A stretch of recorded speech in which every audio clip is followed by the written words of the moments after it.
Caroline du Sud, 1850.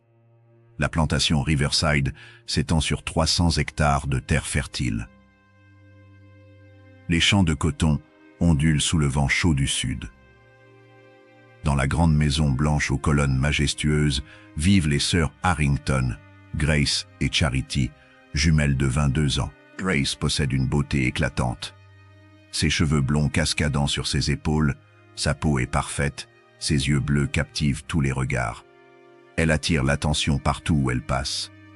Les jeunes hommes fortunés de Charleston viennent régulièrement à Riverside dans l'espoir de gagner ses faveurs. Charity ressemble trait pour trait à sa sœur, mais un accident d'enfance a tout changé. À 7 ans, elle s'est approchée trop près de la cheminée. Sa robe a pris feu.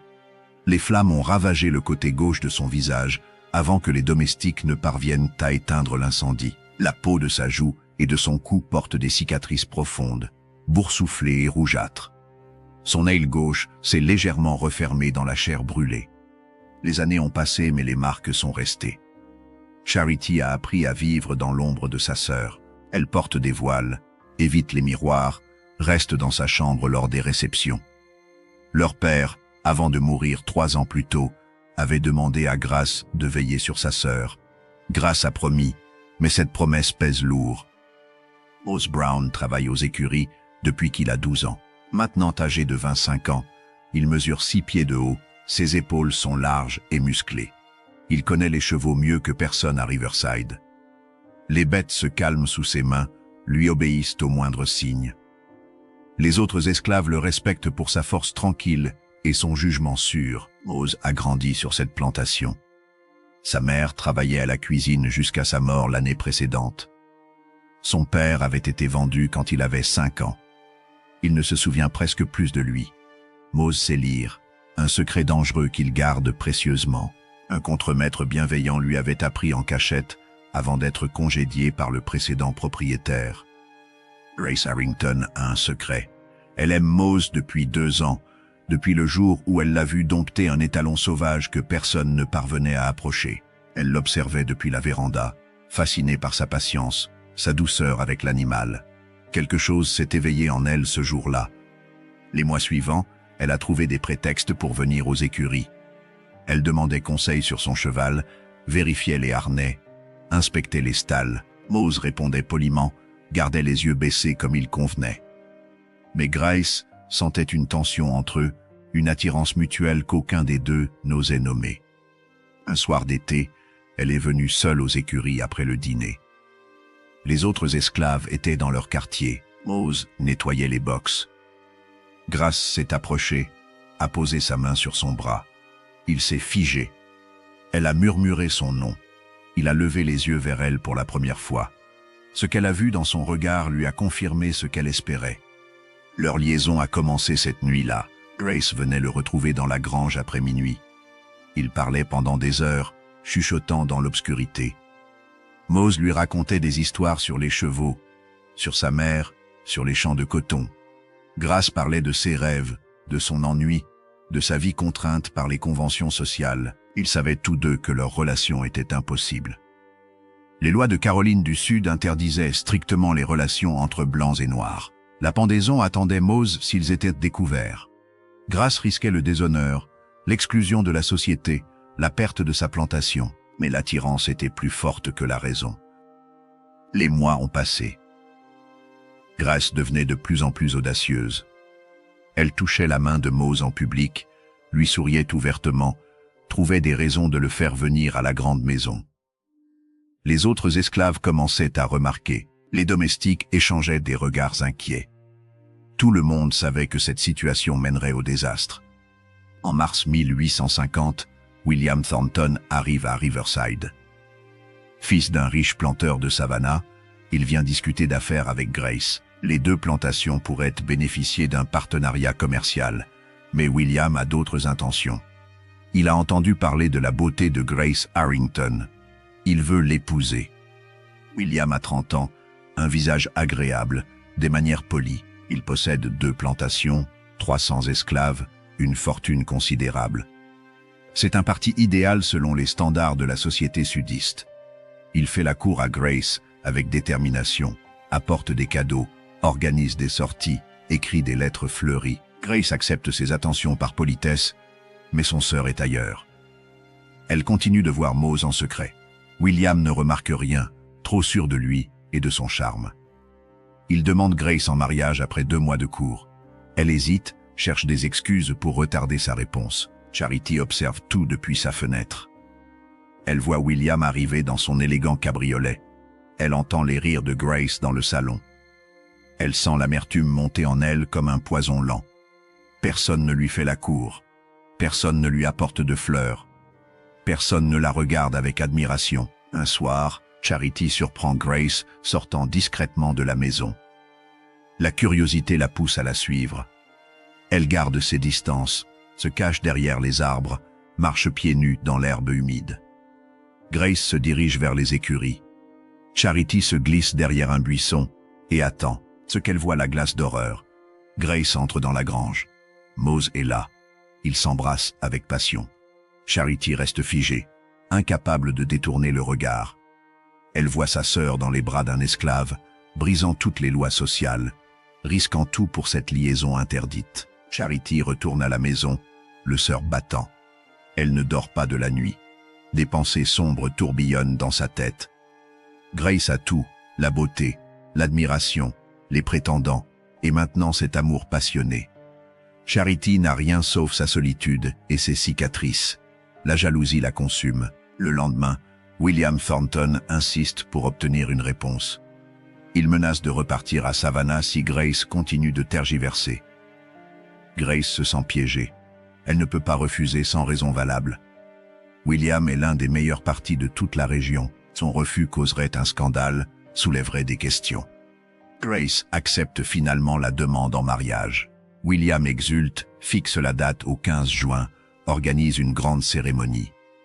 Les invitations sont envoyées aux familles fortunées de Caroline du Sud et de Géorgie. Les préparatifs commencent immédiatement.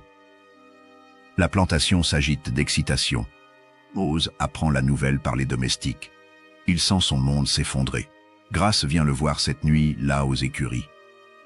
Elle pleure, explique qu'elle n'avait pas le choix, promet que rien ne changera entre eux. Mose sait que c'est faux. Tout va changer. Après le mariage, Grace sera sous l'autorité de son mari. Leurs rencontres deviendront impossibles. Charity élabore son plan pendant ces semaines de préparation. Elle observe, écoute, calcule. L'idée qui germe dans son esprit est terrible, mais elle ne peut pas la chasser. Si elle ne peut pas avoir le bonheur, pourquoi Grace le mériterait-elle? Surtout en brisant toutes les règles, en risquant la réputation de leur famille. Le 14 juin arrive. Le jour avant le mariage, la maison déborde d'activités. Les servantes décorent les pièces avec des fleurs fraîches. Les cuisinières préparent des plats raffinés. Les musiciens répètent dans le salon. William est hébergé chez des voisins selon la tradition. Il reviendra demain pour la cérémonie. Charity attend que le soir tombe. Grace se prépare dans sa chambre, essayant sa robe de mariée une dernière fois. Charity entre sans frapper. Grace sursaute, surprise de voir sa sœur. Elles se parlent rarement depuis des années. « Je sais tout sur toi et Mose », dit Charity d'une voix glaciale. Grace devient pâle. Ses mains tremblent. Elle cherche à nez, mais les mots ne sortent pas.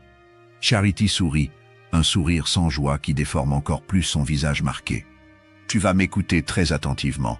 Demain soir, après la cérémonie, tu n'iras pas rejoindre William dans la chambre nuptiale.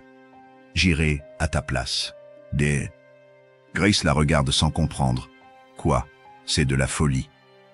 William verra immédiatement que je ne suis pas là. Nous sommes jumelles. Dans l'obscurité, avec un voile, il ne remarquera rien avant qu'il soit trop tard. Et une fois le mariage consommé, il ne pourra plus rien faire. Mais pourquoi? Pourquoi ferais-tu une chose pareille? Charity s'approche, son visage défiguré à quelques pouces de celui de sa sœur. Parce que tu as tout eu depuis toujours. Maintenant c'est mon tour. Tu voulais Mose, garde-le. Mais William sera à moi. Grace secoue la tête avec véhémence. Non. Jamais. C'est monstrueux. Vraiment, plus monstrueux que de coucher avec un esclave. Si tu refuses, J'irai voir William demain matin. Je lui raconterai tout sur tes visites nocturnes aux écuries. Je donnerai des détails que seul un témoin pourrait connaître. Le mariage sera annulé. Mose sera pendu. Tu seras déshonoré. Grace s'effondre sur son lit. Elle réalise qu'elle est piégée. Charity a tous les atouts en main. La révélation de son secret détruirait tout. Mose mourrait.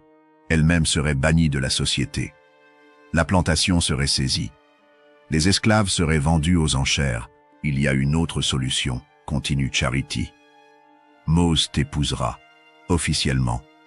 Grace relève la tête, incrédule. Comment est-ce possible? Demain soir, pendant que je serai avec William, tu feras venir le révérend Patterson. Il est vieux, à moitié aveugle, alcoolique. Avec assez d'argent, il acceptera de célébrer un mariage entre toi et Mose. Personne d'autre n'a besoin de savoir. Ce sera votre secret. Mais les lois interdisent le mariage interracial. Oui. Mais si personne ne sait, quelle importance? Vous serez mariés devant Dieu. Cela devrait suffire à ta conscience tourmentée. Grace comprend le piège dans toute son horreur. Charity obtiendra William et sa fortune. Elle-même sera liée à Mose d'une façon qui, bien qu'invalide légalement, l'empêchera de chercher un autre mariage respectable. Charity échange leur place dans la société, prenant ce qui revenait à Grace par droit de naissance et de beauté. Et si je refuse tout, si je ne fais rien, alors je détruis tout. Tu connais ma détermination. J'ai vécu 15 ans dans l'ombre, regardant les hommes te courtiser pendant qu'ils détournaient les yeux de moi. Cette chance ne se représentera jamais. Je la saisirai quoi qu'il m'en coûte. Grace passe la nuit à réfléchir. Elle pourrait s'enfuir avec Mose. Mais où irait-il? Un homme noir et une femme blanche voyageant ensemble seraient immédiatement arrêtés. Mose serait exécuté, elle serait ramenée de force. Elle pourrait tout révéler à William, mais il la rejetterait avec dégoût. Elle pourrait dénoncer Charity, mais sans preuve. Qui la croirait? À l'aube, Grace prend sa décision. Elle ira voir Mose, lui expliquera la situation, lui demandera s'il accepte cette cérémonie secrète. Si c'est le seul moyen de le sauver, elle le fera. Charity gagnera cette bataille, mais au moins Mose vivra. Le 15 juin se lève radieux. Le ciel est d'un bleu éclatant. Les oiseaux chantent dans les magnolias. Les invités arrivent dès le matin. Les voitures s'alignent devant la grande maison. Les femmes portent leurs plus belles robes, les hommes leurs costumes les plus élégants. Tout le monde veut assister au mariage de la saison. Grace traverse la journée comme dans un brouillard. Elle sourit mécaniquement, répond aux compliments, accepte les félicitations. Elle cherche Mose du regard mais ne le voit nulle part. Il doit rester aux écuries, loin de la foule des invités blancs. La cérémonie commence à 4 heures. Grace descend l'escalier au bras de son oncle, seul parent masculin survivant. Elle porte une robe de soie blanche brodée de perles. Un voile de dentelle cache son visage. William l'attend devant le pasteur, souriant avec fierté. Les invités remplissent le grand salon. Le pasteur lit les passages bibliques habituels. William et Grace échangent leurs vœux. Elle prononce les mots attendus d'une voix atone. William glisse l'anneau à son doigt.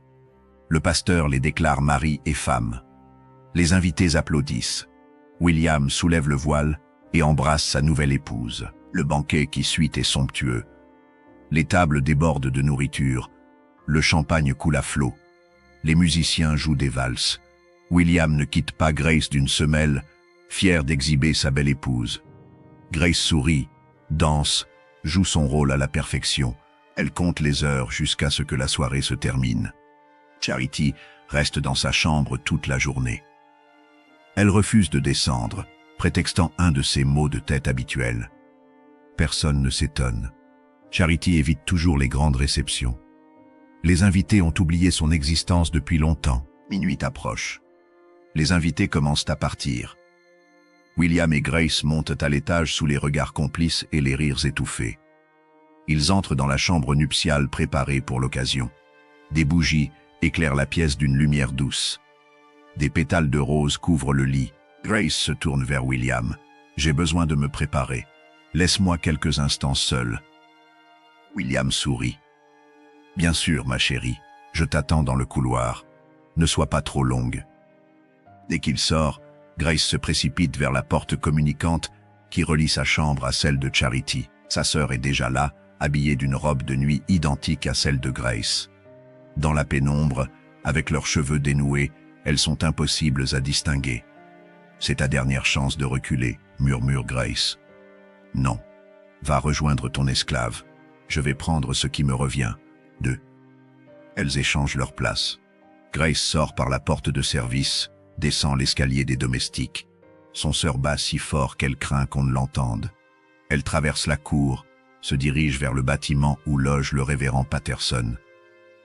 Le vieux pasteur est effectivement ivre. Grace lui donne une bourse pleine d'or, lui explique ce qu'elle attend de lui. Patterson hésite, marmonne quelque chose sur les lois et la décence, mais l'or brille dans ses mains tremblantes. Il accepte finalement. Pendant ce temps, William entre dans la chambre nuptiale. Charity est debout près de la fenêtre, tournant le dos à la lumière. Elle porte un voile léger qui cache son visage. William s'approche, commence à déboutonner sa veste. « Pas de lumière », dit Charity d'une voix rauque. « S'il te plaît, je suis timide. » William rit doucement.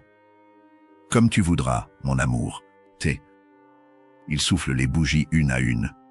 L'obscurité envahit la pièce. Seul un rayon de lune filtre à travers les rideaux. William s'approche de celle qu'il croit être Grace. Charity se raidit mais ne recule pas.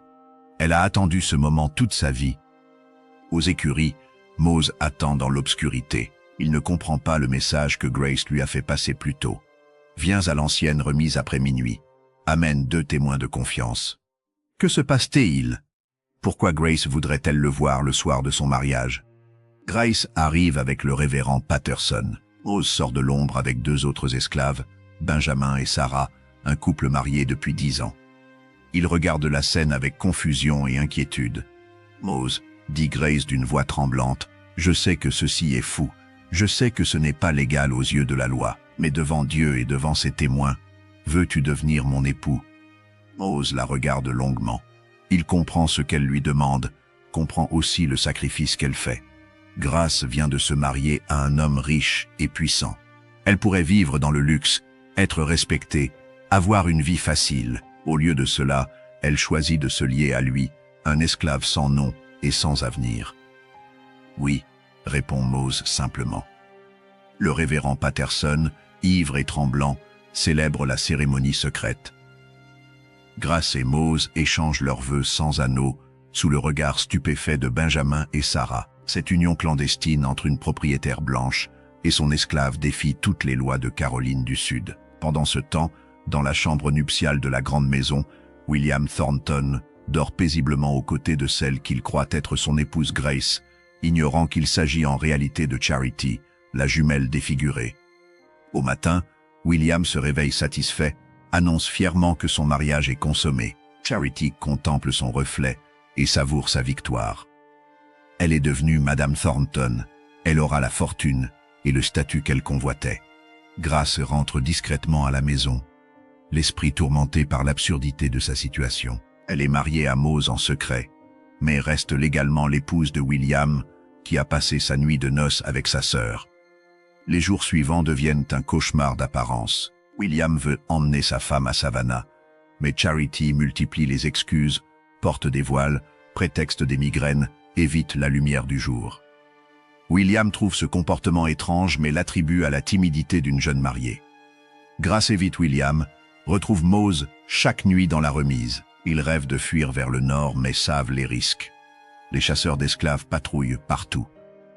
2 semaines après le mariage, la supercherie éclate. William entre sans prévenir dans la chambre et découvre Charity devant son miroir, le visage exposé, les cicatrices visibles. L'horreur le paralyse. Charity se retourne calmement, révèle son identité. William explose de rage, la frappe, menace de la traîner devant les tribunaux. Mais Charity riposte avec froideur. Si William révèle la vérité, il deviendra la risée de toute la Caroline du Sud. Comment expliquer qu'il n'a pas su distinguer sa propre épouse dans l'obscurité? Sa réputation sera détruite. William réalise qu'il est piégé aussi sûrement que Grace l'avait été. Il exige le divorce mais Charity lui rappelle que c'est presque impossible en Caroline du Sud. Le mariage est consommé, légalement valide. William part furieux pour Savannah, consulte ses avocats qui confirment le pire. Il est lié à Charity sans échappatoire. Grace commence alors à vivre ouvertement avec Mose. Les esclaves observent cette relation impossible avec un mélange d'admiration et de crainte. Les domestiques blancs murmurent, scandalisés, mais personne n'ose intervenir. Les voisins posent des questions sur l'absence de William. Les rumeurs circulent. La situation devient intenable. En décembre 1850, Mose et Grace décident de fuir.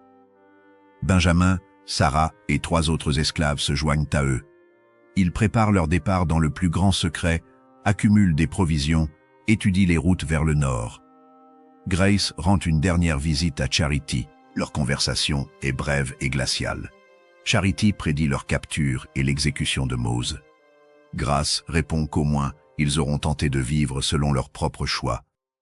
La nuit venue, les 7 fugitifs quittent Riverside.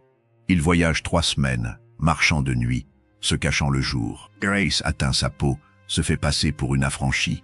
Benjamin prétend être son frère. En Virginie, un quaker du chemin de fer clandestin les cache, leur fournit de faux papiers. Par une nuit glaciale de janvier, ils franchissent la frontière et atteignent la Pennsylvanie, terre de liberté. À Philadelphie, la communauté noire libre les accueille. Mose devient forgeron, Grace enseigne aux enfants. Ils vivent sous de faux noms, toujours vigilants. À Riverside, Charity hérite des plantations de William après sa mort en 1853. Elle devient l'une des femmes les plus riches de Caroline du Sud, mais vit seule, évitée de tous, son visage caché derrière des voiles noirs. L'argent ne lui apporte aucune joie.